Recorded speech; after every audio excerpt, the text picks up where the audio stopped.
Whether you're watching, listening or reading this, welcome back to the Runpreneur vlog, where we're on a mission to raise £1 million for children's charities by run vlogging on consecutive days the distance of one lap around the world.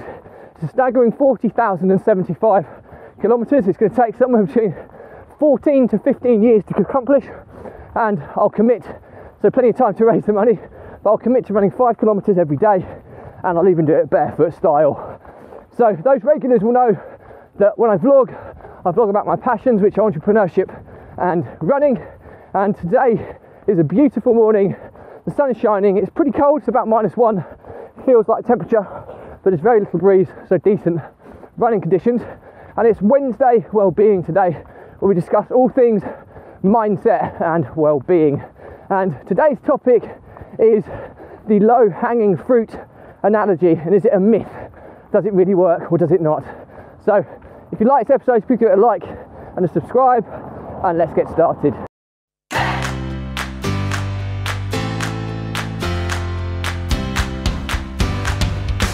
So, low-hanging fruit. People talk about this in so many different ways in life, and it turned my head big time when I read a book called It Doesn't Have to Be Crazy at Work. It's about the project management software Basecamp and the business culture they've created of this kind of almost hippie-like, chilled, relaxed working environment. Yet they're a super successful company because they look after the people within the company, which I think there's a lot to be said for. And one of the topics they cover is the grass is always greener, the low-hanging fruit myth, okay? And they call it a myth. And the reason they do that is they say, it's like an illusion. If you looked at a branch, a low-hanging fruit hanging down in the distance, okay, it's highly likely that when you get closer to that tree, so it's a depth perception, the branch is a lot higher than you originally considered. So if you look at a tree in the distance and you see the branch hanging down with the fruit dangling off it, as soon as you get closer to that tree, the branch might be 6 to 10 foot above the ground. But just because you've seen it in the distance, you think that you can just pick that off nice and easily, job done. So it's often a myth in that regard. But secondly, it's backed up by the basis that people often say chase the low-hanging fruit without having any experience in what that low-hanging fruit is to their business. So it could be a different revenue stream of some kind. And whenever you try and get quick wins, there's always a lot more work that's associated with them. So the concept of a quick win doesn't exist. You have to put the effort, the attention, the focus on it to bring it to fruition. And the reality is it will be a lot harder than you first anticipate. And that can be a detriment of the rest of your business if you take your eye off the ball. A prime example here is when people talk about passive income. It's another myth. There's no such thing as passive income, okay? Even in the extreme situations, there's always work that has to be done to set something up to pay you in a passive or more passive way. So for example, people say, property, if you buy a property, put tenant in, it pays you passively for the rest of your life. Well, yeah, sometimes it does. However, you've still got the workload involved with buying that property, with renovating it, with moving tenants in, getting everything set up so they're paying you effectively, then managing them to ensure that they have a safe and compliant living environment. Morning. And all the kind of dotting the I's and crossing the T's that people kind of just disregard, but still a major part of that business. And then only when all of that's done, it might take 6 months to do that, to then have a property that pays you fairly passively. But there will be times in the future you have to renew tenancies or boiler certificates, all these types of things that are not passive, okay? So things are more passive than others, absolutely. But people get kind of blindsided thinking that the passive is a real thing. Oh yeah. And even to the extent of winning the lottery, people think, oh yeah, that's passive. Yeah, well that's really lucky for one. But secondly, you still have to go and buy the ticket. So there's still, even then, there's still an element of work involved to generate that passive return.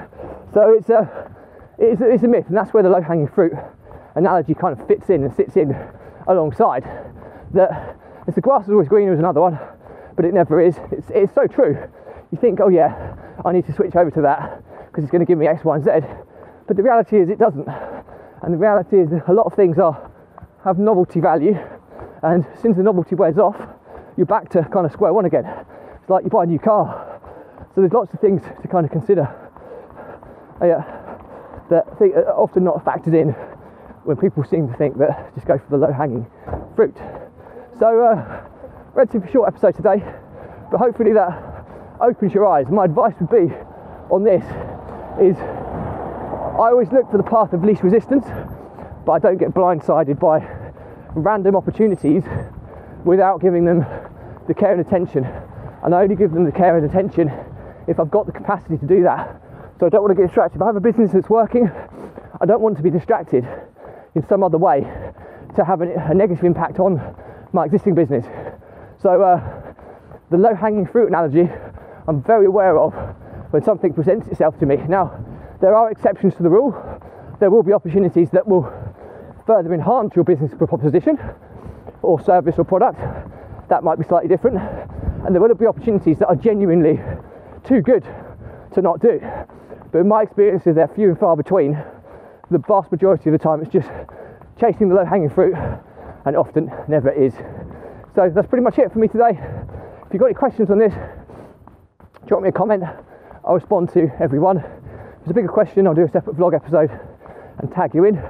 Do check the links on my social platforms where you can find out more about my journey for raising this epic £1 million target for children's charities, and also find my content in whichever format you want to consume it in, and it's all sorted nice and neatly by playlist, so it should be easy to find.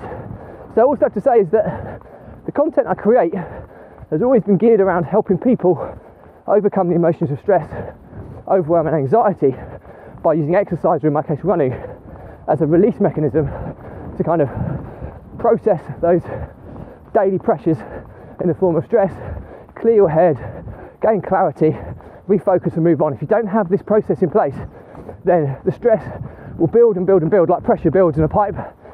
It will evolve to overwhelm, where you'll start procrastinating and seizing up because there's too many things going on, and then it will end up resulting in anxiety or panic attacks, which you're starting to creep into the mental health issue scenario, which is clearly something we want to avoid. Now, I've been there. I've lost multiple businesses because of this. I've lost multiple business partners because of this, and I've almost been bankrupt. So, and there's no coincidence in the last 10 months that I've been doing my running vlog, which is my release mechanism, that I've made more progress than I have done in the previous 4 years. So I hope there's enough social proof to show that this stuff really works. And my pledge to you is, if you are somebody who's struggling with this, drop me a message, okay? There's no catch here. I'm not going to sell you anything.